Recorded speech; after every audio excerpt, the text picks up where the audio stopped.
coming here and accepting our invite to be here today. So we really appreciate your time.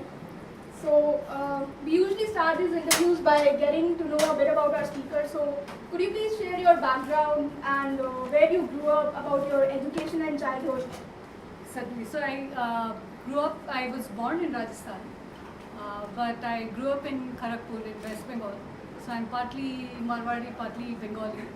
And then I married a Hyderabadi. So I think I have a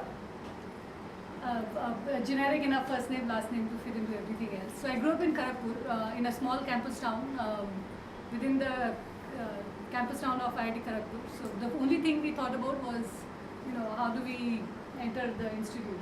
Right? So that was my childhood. But I think given that we were in a very small childhood, I grew up with we were 4 siblings, and my dad was a professor. So that was how we grew up.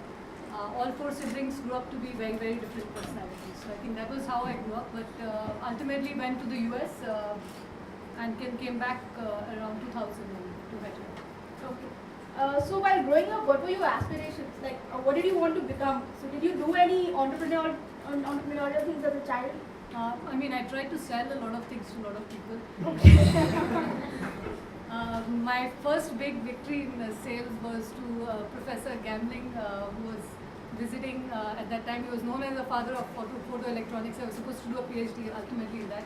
But I managed to sell something that was kind of considered as art mixed from me for 25 pounds. So that was my big victory when I was about 12. Nice. That's a very young age to do that. So that's still one of my, but I think naturally I was somebody who liked to talk to a lot of people, and I did a lot of, I would get a lot of money from my dad for doing various little things around house. So I was used to doing that.